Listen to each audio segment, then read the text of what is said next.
بسم اللہ الرحمن الرحیم۔ السلام علیکم۔ مزمل وائس آفیشل میں خوش آمدید۔ مارچ میری بیوی کا نام ہے جس سے میں شدید محبت کرتا تھا۔ یہی کوئی 1 سال پہلے کی بات ہے جب میں مارکیٹ سے سودا سلف لینے گیا تھا۔ مجھے کیا پتا تھا اتنی دیر میں میری کائنات اجڑ چکی ہوگی۔ جب میں واپس لوٹا تو میرا سب کچھ تباہ ہو چکا تھا۔ میری پیاری بیوی، میری محبت مارچ سیڑھیوں سے گر کے مجھے ہمیشہ کے لیے چھوڑ کر جا چکی تھی۔ اس کے سر پہ شدید چوٹ آئی تھی۔ ہسپتال لے جانے کی بھی ضرورت نہ پڑی، اس نے وہیں دم توڑ دیا۔ میں گھنٹوں اس کا سر اپنی گود میں لیے روتا رہا۔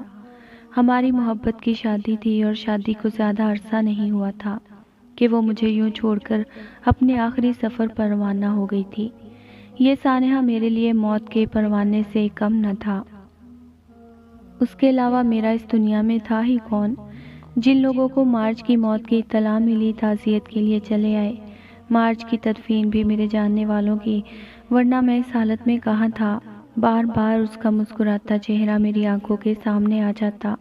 میں اسے دیوانہ وار پکارنے لگتا۔ ہم میاں بیوی میں والہانہ محبت تھی۔ جس قدر مارچ کو میں چاہتا تھا اسی قدر وہ مجھے چاہتی تھی۔ ہماری محبت کی مثالیں دی جاتی تھیں۔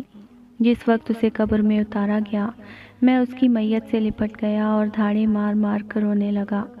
مارچ کے علاوہ میں کسی عورت کا خیال تک ذہن میں نہ لا سکا۔ دفتر سے روز بروز چھٹیوں کی وجہ سے نوکری چلی گئی۔ رو رو کر صحت خراب ہو گئی۔ اسے واپس پانے کا جنون اب میرے سر پر سوار ہونے لگا۔ اب میں ہر لمحہ یہی سوچتا رہتا کہ میں اسے کیسے حاصل کر سکتا ہوں۔ چنانچہ مارچ کی محبت میں اندھا ہو کر میں ایک بلیک میجک کے عامل کے پاس جا پہنچا۔ اس نے ایک بھاری رقم کے بدلے میرا کام کرنے کا وعدہ کر لیا۔ میں نے اس کے بتائے ہوئے طریقے پر عمل کیا جو ایک علیحدہ کہانی ہے۔ میں زیادہ تفصیل میں جانے کی بجائے مطلب کی بات کروں گا۔ مجھے آج بھی یاد ہے وہ پورے چاند کی رات تھی جس وقت میں نے مارچ کی قبر کھول کر تابوت کا ڈھکنا ہٹایا۔ اس کا صاف شفاف چہرہ میرے سامنے تھا۔ چاند کی روشنی میں میں اس کے زندگی سے آر چہرے کو دیکھتا۔ اس کے چہرے سے بلا کا اطمینان جھلک رہا تھا۔ مجھے اس پر بے تحاشا پیار آ گیا۔ بہرحال میں نے اسے اٹھا کر کندھے پہ ڈالا اور گھر آ گیا۔ یہی میری زندگی کی سب سے بڑی غلطی تھی۔ کاش مجھ سے وہ غلطی سرزد نہ ہوتی۔ مجھے جو کچھ جیسا بھی کرنے کو کہا گیا تھا میں نے بالکل ویسا ہی کیا اور ٹھیک 4 گھنٹوں بعد اس کے جسم میں حرکت ہوئی۔ میری مارچ نے آنکھیں کھول دی۔ میں بچوں کی طرح تالیاں بجانے لگا جیسے کوئی کھویا ہوا کھلونا مل گیا ہو۔ میری خوشی کا کوئی ٹھکانہ نہ تھا۔ میں نے جلدی سے آگے بڑھ کر مارچ کو گلے لگا لیا۔ مارچ کا جسم نہایت سخت اور سرد تھا۔ اس کے جسم میں پہلے جیسی حرارت میں نے محسوس نہ کی۔ مارچ کی کالی سیاہ آنکھیں پہلے سے کہیں زیادہ بڑی ہو گئی تھیں۔ ان کی سفیدی ختم ہو گئی تھی۔ مگر مجھے ان باتوں سے کوئی سروکار نہ تھا۔ میری زندگی، میری محبت مجھے واپس مل گئی تھی، جس کے لیے میں نے بہت بھاگ دوڑ کی تھی، پیسہ پانی کی طرح بہا دیا تھا۔ تو اور مجھے کیا چاہیے تھا؟ میں مارچ کا ہر طرح سے خیال رکھنے لگا، اسے دنیا والوں کی نظروں سے بچا کے رکھتا۔ مارچ پہلے بہت محبت کرنے والی لڑکی تھی جو ہر وقت ہنستی کھلکھلاتی رہتی تھی، مگر اب والی مارچ کے زرد چہرے پر مسکراہٹ کبھی نہیں آئی تھی۔ اس کے چہرے پر عجیب سی سختی، ویرانی اور بے رحمی چھائی رہتی تھی۔ میں ہمہ وقت اسے خوش کرنے کی کوششوں میں لگا رہتا مگر وہ خوش ہو کر نہ دیتی۔ ایک روز اچانک اس نے مجھ سے عجیب سی فرمائش کر کے مجھے سکتے میں ڈال دیا۔ میں بغور اس کے چہرے کو دیکھتا رہا جہاں پہلی بار میں نے اس کے ہونٹوں پہ مسکراہٹ دیکھی تھی۔ اس نے مجھ سے انسانی گوشت کھانے کی فرمائش کی تھی، ساتھ میں انسانی خون سے پیاس بجھانے کی۔ یہ سن کر میری ریڑھ کی ہڈی میں سنسناہٹ دوڑ گئی۔ وہ مجھے عجیب نظروں سے انتہائی غور سے دیکھ رہی تھی، گویا مجھ سے میری محبت کا ثبوت مانگ رہی ہو۔ نہ جانے کس طرح میں نے مارچ کو خوش کرنے کے لیے حامی بھر لی اور وہ خوشی سے منہ پھاڑ کر کہے لگانے لگی۔ میں اسے پھٹی پھٹی نگاہوں سے دیکھتا رہا۔ آج بہت عرصے بعد اس کے چہرے پہ ہنسی آئی تھی۔ مجھے بالکل سمجھ نہیں آ رہا تھا کہ میرے ساتھ کیا ہو رہا ہے۔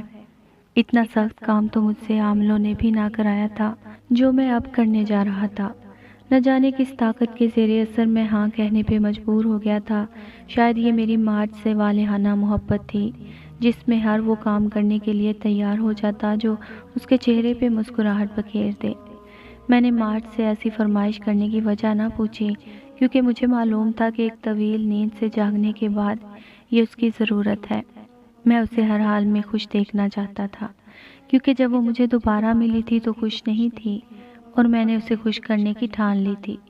یہ سب اتنا آسان نہیں تھا، لیکن پھر بھی میں نے مارچ کے لیے یہ سب کرنے کی ٹھانی اور ایک روز اپنے ایک دوست کو گھر کھانے پر مدعو کر لیا۔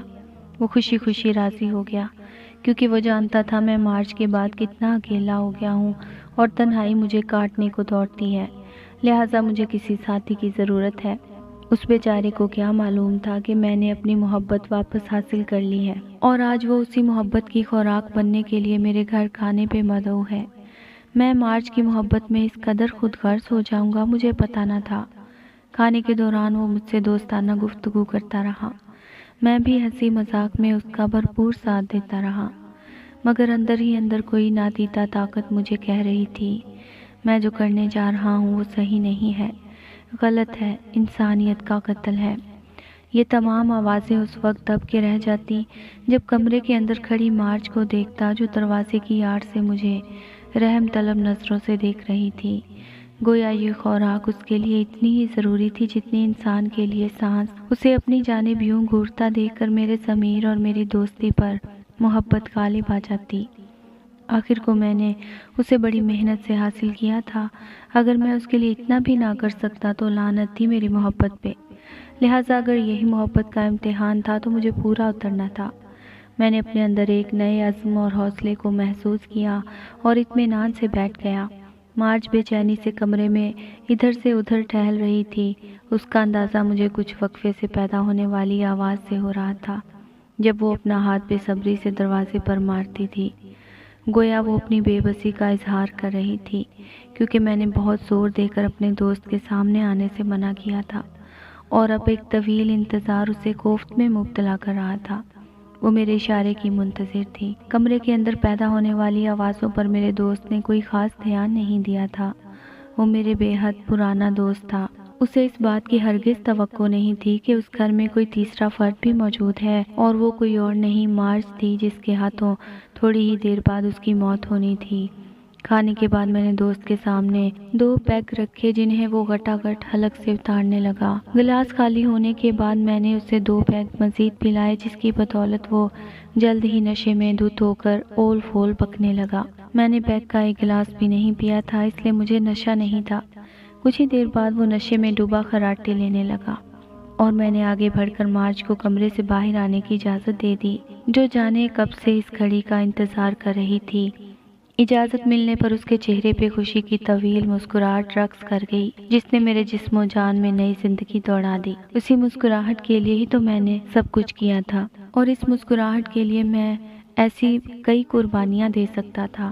چنانچہ میں نے مارچ کو اپنا کام کرنے کی اجازت دے دی۔ اجازت ملتے ہی وہ کمرے سے باہر آ گئی اور میں ایک کونے میں کھڑا ہو کر سب دیکھنے لگا۔ مارچ نے اپنا منہ اس کے نرخرے سے لگایا اور اپنے دانت پوری قوت سے گاڑ دیے، پھر لبالب اس کا خون پینے لگی۔ میں پھٹی پھٹی نگاہوں سے سارا منظر دیکھ رہا تھا۔ اس نے اس قدر صفائی سے خون پیا کہ ایک قطرہ بھی نیچے نہیں گرنے دیا تھا۔ اس وقت مجھے مارچ نہیں کوئی بدروح لگ رہی تھی، جو بڑے مزے سے ارد گرد سے بے نیاز ایک انسان کا خون پینے میں مصروف تھی۔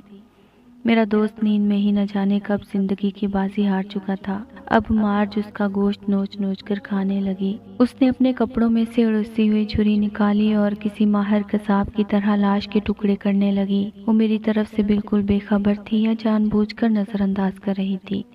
اس نے لاش کے دونوں بازو علیحدہ کر لیے اور پھر بڑے مزے سے چبانے لگی۔ ادھر میں حیرت کی تصویر بنا کھڑا تھا۔ مضبوط اعصاب کا مالک ہونے کے باوجود میری ٹانگیں کانپ رہی تھیں۔ میں تو اس بات پہ بھی حیران تھا کہ وہ کچا گوشت اور وہ بھی اتنی مقدار میں کھا کیسے رہی ہے۔ مجھ سے اب اور دیکھا نہ گیا اور میں چپ چاپ اپنے کمرے میں چلا آیا۔ کتنی ہی دیر خود کو ملامت کرتا رہا اور روتا رہا، پھر مجھے کچھ ہوش نہ رہا اور میں نیند کی وادیوں میں ڈوبتا چلا گیا۔ کسی کے نرم و نازک ہاتھوں نے مجھے چھوا تو میری آنکھ کھل گئی۔ یہ مارچ تھی جو بڑے پیار سے میرے بالوں کو سہلا رہی تھی۔ میری آنکھوں میں آنسو آ گئے۔ نہ جانے مارچ کو کیا ہو گیا تھا۔ یہ وہ مارچ نہیں تھی جسے میں جانتا تھا، یا پھر یہ میری مارچ تھی ہی نہیں۔ میں اکثر مارج کو اس کا ماضی یاد کرواتا رہتا کہ ہم دونوں ایک دوسرے سے کتنی محبت کرتے تھے، ایک دوسرے کے ساتھ کتنے خوش تھے۔ تم میرے لیے مزے مزے کے کھانے بنایا کرتی تھی۔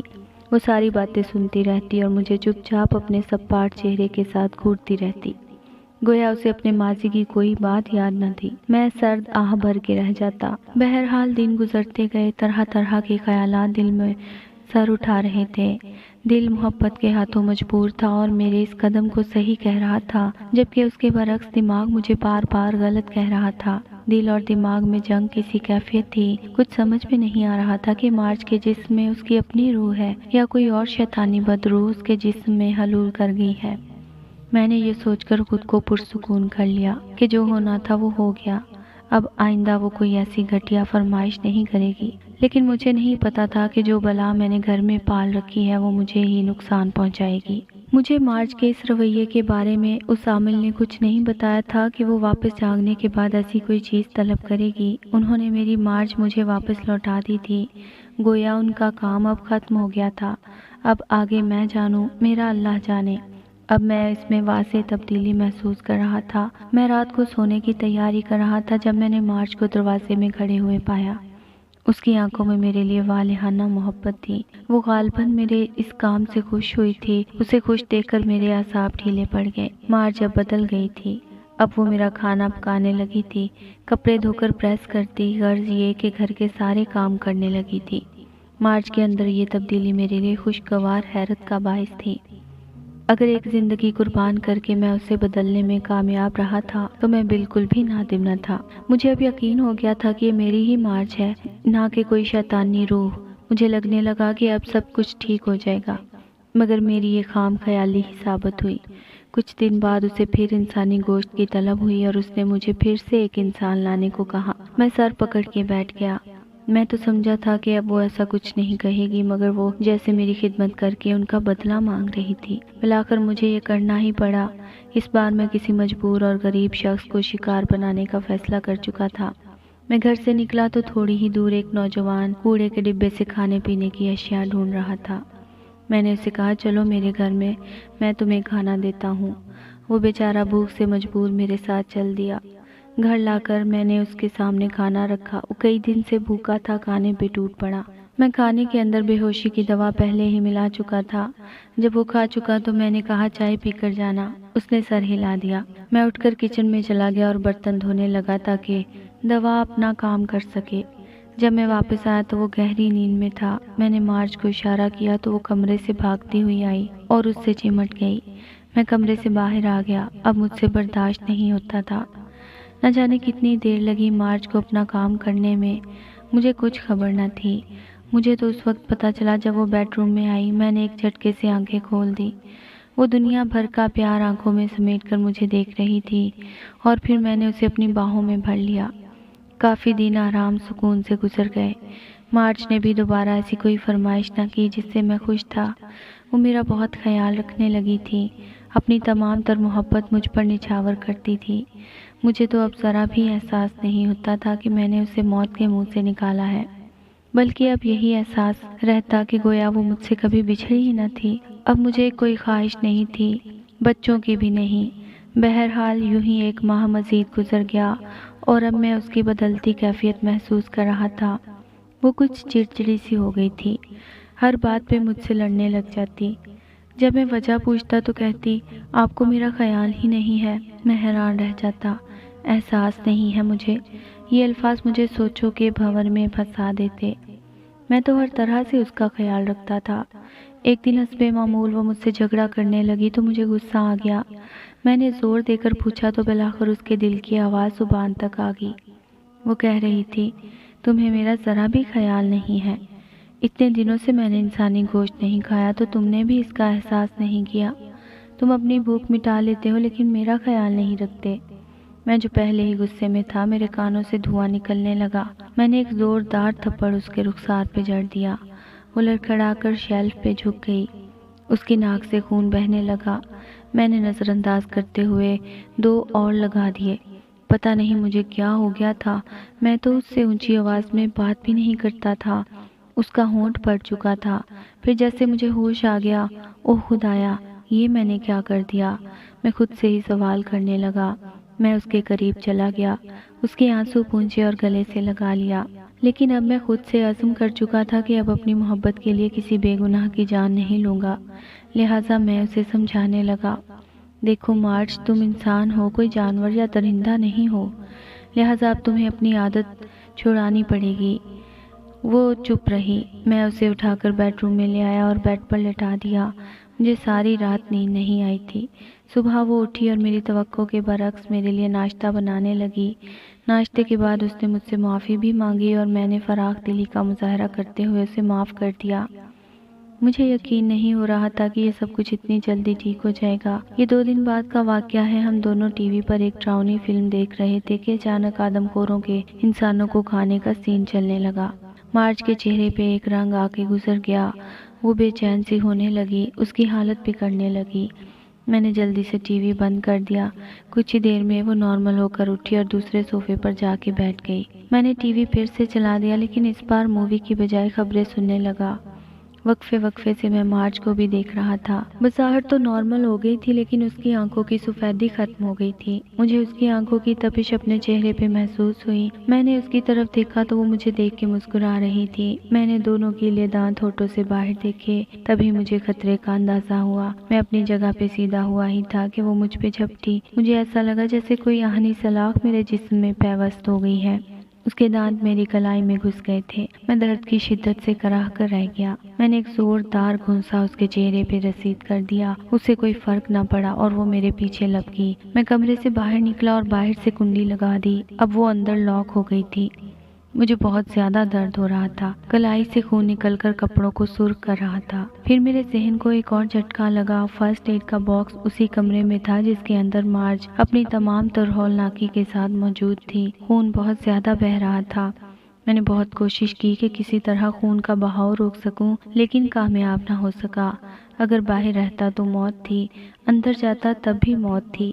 اگر باہر جا کے کسی سے مدد مانگتا تو یہ بھی ناممکن تھا، کیونکہ رات کا تقریباً 1 بج رہا تھا۔ کمرے میں گہری خاموشی تھی۔ مجھے لگا وہ سو گئی ہے یا پھر بے ہوش ہو چکی ہے۔ پھر میں نے ایک فیصلہ کیا۔ اب مجھے یقین ہو چکا تھا کہ یہ مارج نہیں ہے۔ اب میں اس بلا کو واپس بھیجنے کے لیے تیار ہو گیا جہاں سے یہ آئی تھی۔ میں کچن میں گیا اور ایک تیز دھار چھری اٹھا لی۔ چھری کی مدد سے باہر لٹکے ہوئے پردے کا ایک حصہ پھاڑ کر علیحدہ کر لیا۔ اس کپڑے کے ذریعے زخم کو اچھی طرح لپیٹا۔ اب میں کمرے کا دروازہ کھول کر اور آہستہ سے آگے بڑھنے لگا۔ وہ مجھے کمرے میں کہیں نظر نہ آئی۔ یکدم پیچھے سے کسی نے مجھ پر حملہ کر دیا۔ یہی مارج تھی جو دروازے کے پیچھے چھپی کھڑی تھی۔ میں اس کی ہوشیاری پر انگشت بدندہ تھا۔ اس نے پھر اسی زخمی بازو کو نشانہ بنایا۔ میں نے ایک جھٹکے سے اپنا بازو آزاد کرا لیا۔ مارج کی وحشت میں کوئی کمی نہ آئی۔ اس نے مجھ پر دوبارہ حملہ کرنا چاہا، پر اب میں تیار تھا۔ وہ جیسے ہی میرے قریب آئی، میں نے ہاتھ میں پکڑی ہوئی تیز دھار چھری ایک جھٹکے سے اس کی گردن پر پھیر دی۔ وار بہت کاری تھا۔ اس کی آدھی سے زیادہ گردن کٹ چکی تھی، پر آنکھوں میں اب بھی خوف نہیں تھا۔ میں نے دوسرا وار مارج کے پیٹ پر کیا۔ 10 انچ کی چھری نرم جلد کو کاٹتی ہوئی ساری کی ساری اندر گھس گئی۔ اس کی آنکھیں باہر کو ابل پڑیں۔ کچھ دیر میں وہ ساکت ہو گئی۔ مارج کا خوبصورت چہرہ دیکھ کر میں ایک بار پھر جذباتی ہو گیا۔ اس کا سر اپنی گود میں رکھ کر نہ جانے کب تک روتا رہا۔ صبح ہونے والی تھی۔ میں جلدی سے اٹھا، ہاتھ کی مرہم پٹی کے بعد لاش کو پولیتھین کے ایک بیگ میں ڈالا اور جا کر اسی قبر میں دفن کر دیا۔ میرا ضبط ایک بار پھر جواب دے گیا اور میں وہیں بیٹھ کر رونے لگا۔ لوگ اپنے محبوب کو ایک بار بھی دفنانے کی جرات نہیں کرتے اور میں نے دوسری بار دفنایا تھا۔ میرا دل غم سے پھٹ رہا تھا۔ میں بڑی مشکل سے گھر پہنچا تھا۔ اب مجھے یہ تو یقین ہو چکا تھا کہ مارج اب مر چکی تھی جس دن وہ پہلی مرتبہ قبر میں اتاری گئی تھی، اور باقی کی زندگی مجھے اس حقیقت اور اس کی یادوں کے سہارے گزارنی تھی۔